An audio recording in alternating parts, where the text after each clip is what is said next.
So I took my mate Chris and his partner Laura. There they are, Chris in the white t-shirt, Laura with the white t-shirt, me in the middle. Laura wanted to see how the drone worked. She'd never seen one fly, neither has Chris. So we went to Diggers Beach at Coffs Harbour, see Laura clapping and cheering and giving it a kiss goodbye. So here I am in the middle trying to explain how it works, looking at the control panel. And Laura and Chris are looking at the drone going up in the sky, and I'm saying, look at the control panel, look at the control panel. You'll be able to see what it sees. And then round about here, Laura says, I can't see it anymore. I've lost it in the sun. Anyway, so we're going to fly the drone at Diggers Beach. Let's see how we get on. So right about here, the drone is stationary. You can see it's not moving. And that's because I'm explaining to Chris and Laura how the controls work. So that's why the drone's stationary. Anyway, here we go, going higher, higher, higher. And I'm just explaining the gimbal to them, how you can raise it and lower it, and how you rotate the drone. And here's Diggers Beach. Laura wanted to have a look down at the sand, so I've lowered the gimbal. And then we are going to pan out toward the headland. And by this stage, Laura's ecstatic. Well, it's wonderful, she was saying.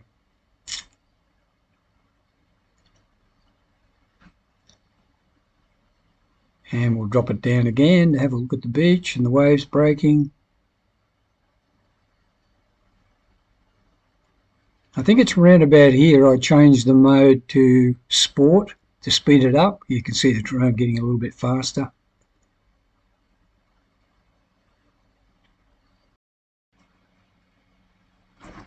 So around about here, Laura says, move it out toward the tip, move it out to the tip. So I start to move it out to the tip. And she's saying, where is it? Where is it? Where's the tip? And I said, it's coming, Laura, it's coming. And there we are, we panned around just to keep Laura happy. And I said to Laura and I said to Chris, let's see if we can see anything in the ocean, but nothing there, not even a boat. Well, this is now panning around looking south back at Coffs Harbour. So around about this time they wanted to know where we were on the ground. And I said, if you look at the little map on the control on the bottom left, it'll tell you where the drone is in relation to where we're standing. Anyway, it was right about here. I said, we're right down below. And Coffs Harbour is a really beautiful place to fly the drone, especially near the beach. Just so scenic.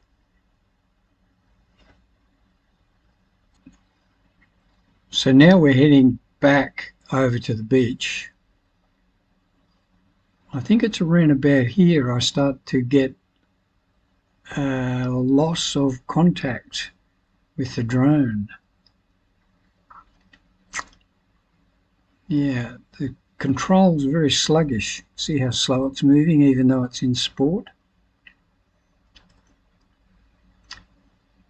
Anyway, I've picked it up again. I've adjusted the antenna. I've moved and pointed directly where the drone is. So we decided we'd fly over and have a look at the other side, see what's on the other side of this headland. I think somewhere here I'm going to pan down. Yeah, got the gimbal panning down so we can have a look.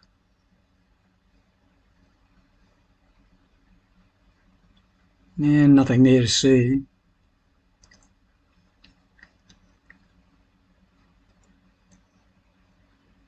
But it's pretty enough.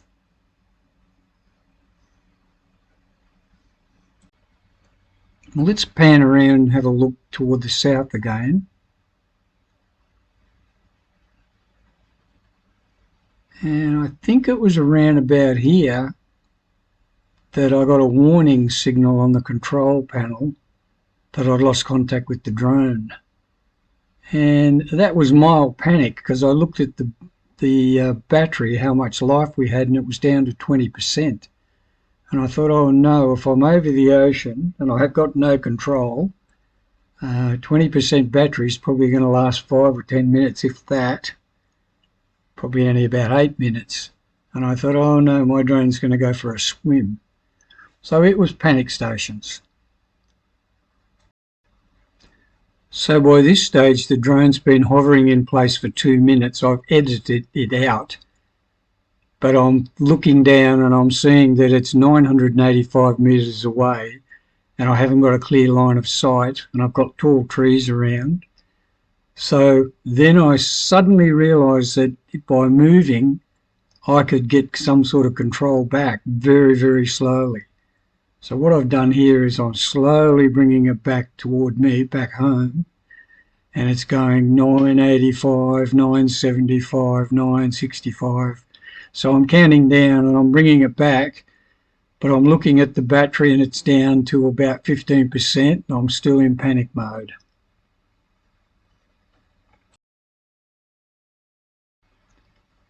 So I'm getting closer and closer to bringing it home. I think here I'm about 650, 640, 630. So I'm starting to feel confident that I can get it back, but by this stage I'm down to about 5 or 6% battery, and I'm thinking this thing's going to go for a swim. Anyway, I'm bringing it home and I'm thinking what's going to happen first. I'm either going to get it back or it's going to crash.